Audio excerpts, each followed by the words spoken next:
Algumas histórias não deixam apenas lembranças. Elas deixam marcas que ninguém pode ver. Aqui, revelamos as cicatrizes ocultas que moldam nossas vidas. Olá, bem-vindo ao canal. Hoje eu quero dividir com você uma história impactante, daquelas que a gente guarda por anos, achando que vai esquecer. Mas tem coisas que o tempo não cura, apenas ensina a gente a conviver com a cicatriz.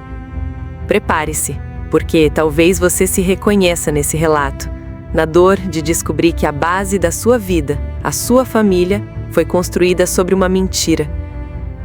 Meu nome é Laura, e até os 35 anos eu acreditava que tinha a vida perfeita. Aquele comercial de margarina, sabe? Pai, mãe, uma irmã mais nova, Sofia, que era meu xodó. Morávamos em uma casa de bairro tranquilo, com jardim na frente e cheiro de bolo de fubá nos fins de tarde. Minha mãe, Helena, era o sol daquela casa, sempre sorrindo, sempre cuidando de tudo e de todos com uma dedicação que parecia inesgotável. Papai Roberto a adorava. Ele olhava para ela com um brilho nos olhos que nem o tempo apagou. Para mim, eles eram a definição do que era o amor, do que era o destino entrelaçando duas almas. A nossa família era um porto seguro, uma fortaleza. Pelo menos, era isso que eu pensava. Tudo ruiu há 2 anos, 3 meses e 12 dias, a data exata em que minha mãe se foi.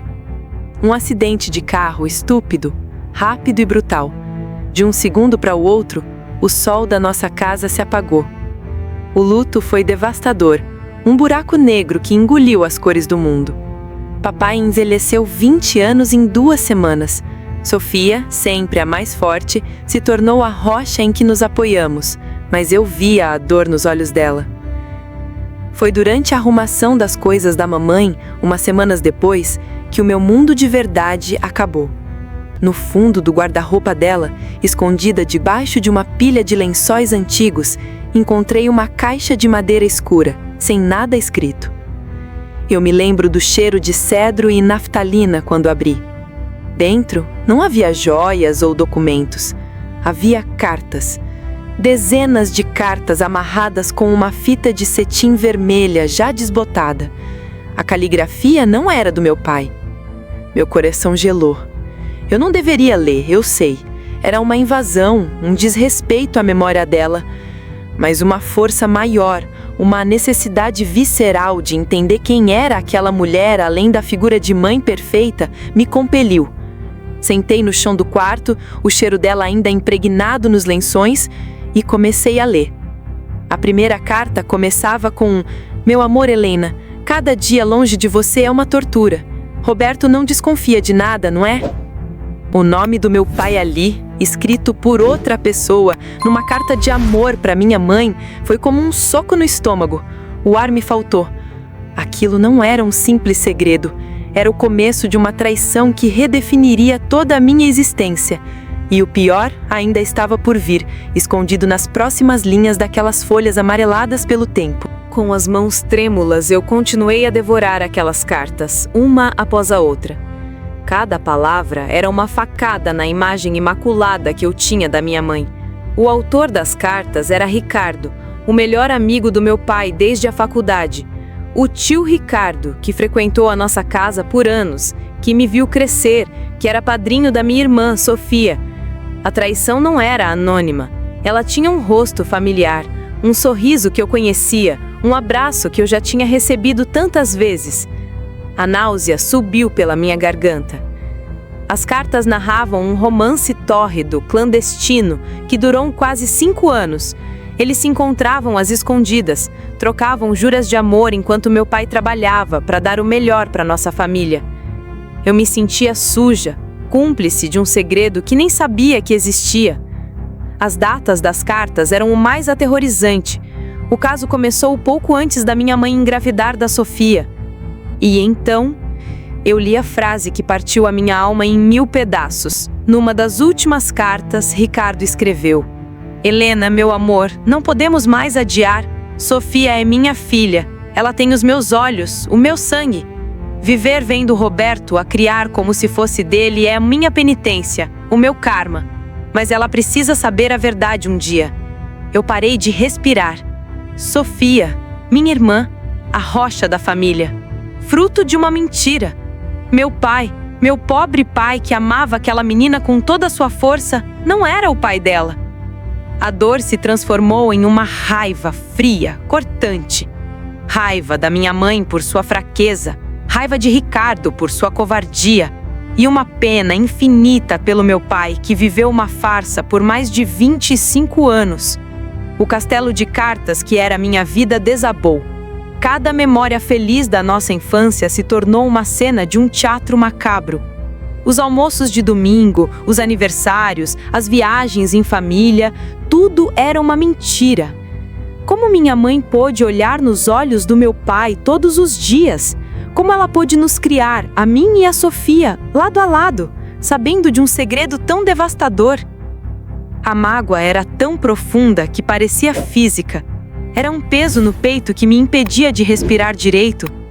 Naquele momento, o luto pela morte dela se misturou com a raiva pela vida que ela viveu. Eu olhava para as fotos na estante e não via mais a minha mãe. Via uma estranha que eu não conhecia. E a pergunta que me assombrava era: o que eu faria com aquela verdade? Contar para o meu pai e destruir o pouco que restava dele? Contar para Sofia e roubar dela a única identidade que ela conhecia? O silêncio parecia uma nova forma de traição, mas a verdade parecia uma bomba atômica. Se essa história tá te tocando de alguma forma, se você já se sentiu perdido em meio a segredos de família, por favor, se inscreva no canal, deixe o seu like e comente. Às vezes saber que não estamos sozinhos em nossa dor faz toda a diferença. Passei semanas em um limbo de agonia. O segredo me consumia. Era um veneno correndo nas minhas veias.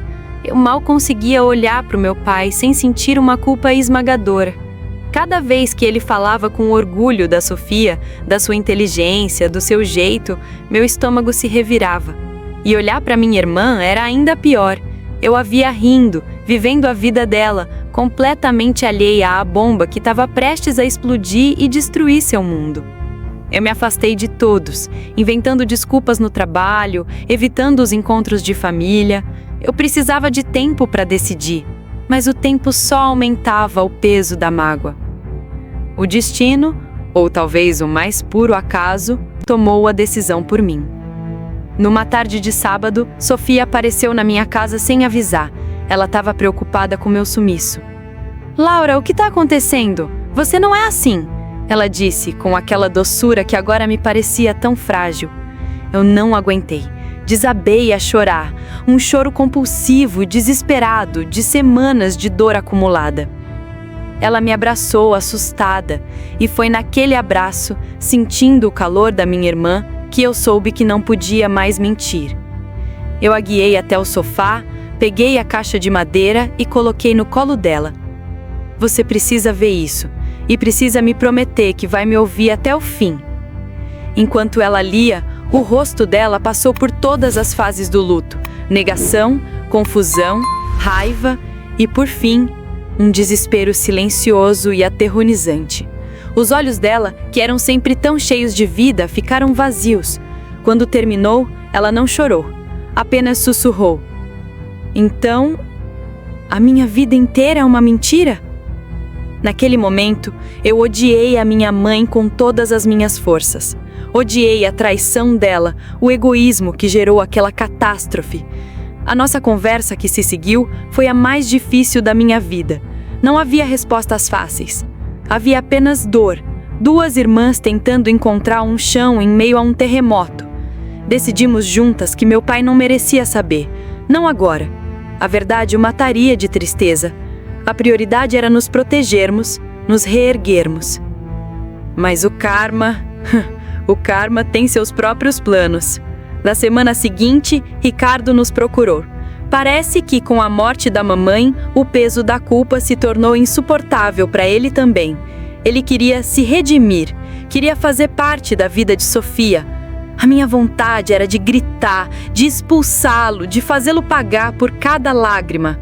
Mas Sofia, com uma maturidade que me surpreendeu, apenas o olhou e disse: "Você não tem o direito de aparecer agora e exigir nada. O meu pai é Roberto, foi ele quem me criou. Se você quer redenção, comece respeitando a minha dor e a memória do homem que você traiu. Aquela foi a primeira vez que vi minha irmã não como a vítima de um segredo, mas como a mulher forte que ela estava se tornando, forjada na dor da verdade. A conversa com Ricardo foi um ponto de virada. A recusa de Sofia em dar a ele um lugar em sua vida nos uniu de uma forma que eu não imaginava ser possível. A dor compartilhada se tornou um elo. Não éramos mais apenas irmãs. Éramos sobreviventes da mesma ruína. A mágoa contra nossa mãe ainda existia, mas começou a dar lugar a uma tentativa de compreensão. Ela não era um monstro. Era uma mulher falha, que tomou decisões erradas, movida por sentimentos que talvez nunca entenderemos completamente. Isso não a absolvia, mas humanizava sua memória, permitindo que o processo de perdão começasse, ainda que de forma lenta e dolorosa. Decidimos focar no que importava, nosso pai e a nossa família, o que restava dela. Passamos a cuidar dele com mais afinco, a valorizar cada momento. A mentira que nos separava agora era um pacto de proteção. Um pacto pesado, mas nosso. Sofia iniciou um processo de autoconhecimento, fez terapia. Ela precisava entender quem ela era para além daquele segredo. E eu a admirei imensamente por isso. Ela não deixou que a traição da nossa mãe definisse seu destino. Ela escolheu o seu próprio caminho. 1 ano depois, estávamos os três, papai, Sofia e eu, comemorando o aniversário dele. Ele levantou um brinde e disse: "A minha família. A Helena ficaria tão orgulhosa de vocês duas, do amor que as une." Naquele instante, troquei um olhar com Sofia.